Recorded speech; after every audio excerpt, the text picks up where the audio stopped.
Do you remember the time Regular Show destroyed cheap toy companies? In 2015, Regular Show released the episode Brilliant Century Duck Crisis Special, a 20-minute episode that confronted toy companies for their cheap products. This episode begins in the living room of the house, where we see a Carter & Briggs commercial on TV showcasing their new line of toys. But unlike the toys we see in the commercial, the toys in person look terrible. From a melted eye to the lack of standability to even a mismatched paint job, these toys are just not well made. And Rigby finds out just how poorly these toys were made when he tries to use one of their special features, which results in the toy flinging its own leg in the air, landing in Benson's soup. And he yells at the two for ruining his food, so Rigby decides to throw his junk toy at the door. And shortly after, we see Pops barging in, yelling and freaking out. So the guys ask him what's wrong, and he claims he was attacked by a dinosaur-like beast. So Benson, Mordecai, and Rigby go outside to check it out, and to their surprise, they see a type of bird, who Skips identifies as a double-wattled cassowary, an extremely aggressive bird with very powerful claws that can tear through anything. So Benson assigns Mordecai and Rigby the job to remove the cassowary from the premises, and Skips also advises them to wear protection just in case. So Mordecai and Rigby suit up, and they first try to chase it off by banging pots against each other in hopes the noise will scare it off. But the bird headbutts the pots and kicks the duo away. Their second attempt shows the pair driving a remote controlled car to the cassowary's leg, kind of just bumping into it. But the bird just steps on the car, destroying it and tossing it back to the duo, even catching on fire. Their third and final idea to stop the bird is to drive the car towards it at a high speed, but Mordecai hits the brakes before they make contact and begins to honk the horn at him, which does make the cassowary take a few steps back, leading Mordecai and Rigby to believe their plan is working. But just as it stops, a hidden missile compartment opens up and fires 3 small missiles at the protagonist. Luckily for them, they are able to dodge the attack in time, and they begin to run away from the bird, and they dial the baby ducks as their last resort. So while they're being chased, the baby ducks arrive just in time, and as they begin to transform into their combined form, a black limousine shows up, and 2 men in suits step out, who the baby ducks immediately recognize as the owners of Playco, the same 2 guys from the Carter & Briggs commercial. The 2 owners reveal that the cassowary was a trap to lure the baby ducks out, to convince them to sign a toy contract, even offering Mordecai and Rigby the same contract as well, due to their connection with the baby ducks. But they instantly refuse as they are aware of the quality of their toys, so the owners offer them a briefcase with $100 in it, but Mordecai and Rigby turn it down. The owners also try to sway their opinion by showing them a few prototypes they've been working on, and after a few moments of hesitation, they decide to check them out, and the 2 immediately notice the inaccuracy and tattly of the products. And if you didn't know, these toys were actually designed to mock the real-life toys produced by Jazzware, which released a few years prior to the episode's creation. So after pointing out these obvious flaws and comparing it to the cheap quality of the Carter & Briggs toys, they toss the toys back and refuse the deal again. And this is when the owners bring in another limo with a few friends to try to convince the 2 to sign, who are revealed to be the geese, rivals of the baby ducks, who signed months ago. So after trying to convince Mordecai and Rigby to sign the contract, they obviously say no, and Benson steps out alongside a few others to tell Mordecai and Rigby to sign the deal and get the whole thing over with. But Mordecai and Rigby refuse to submit, and tell Benson they would never sell out. And they remind the owners of this as well. So after receiving the respect of their other friends, one of the owners pulls out a briefcase with a red button in it and presses it, and we see the cassowary turn into a large robot, and the geese follow up by turning into their combined form. So in response, Mordecai, Rigby, and the baby ducks combine their power and turn into Hyper Duck Extreme, but the geese laugh at them and they transform into a new form named Guusawary X. And after a few moments of admiration, Mordecai and Rigby point to their friends and ask for their help to take the company down.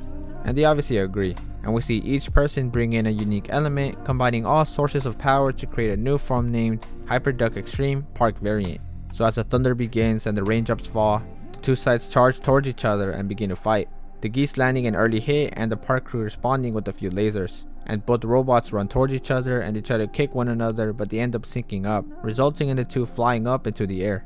Watching this go down, the 2 owners decide to help the geese out by flying their limos into the sky as well, attaching themselves to the model Guusawary, transforming into an even bigger threat. And they waste no time. They quickly land a punch on the park crew and grab a hold of them, flying them into space and shoving them into the moon's surface, creating an impact so large it splits the moon in 2. Realizing the severity of the situation, Muscle Man activates party mode and they make their first move, but it's blocked by the geese and countered when the owners press a button, launching the contract into the park crew, forcing them to crash. And after retrieving the contract and summoning a large pen, the geese make their way over to the park crew while shooting at them.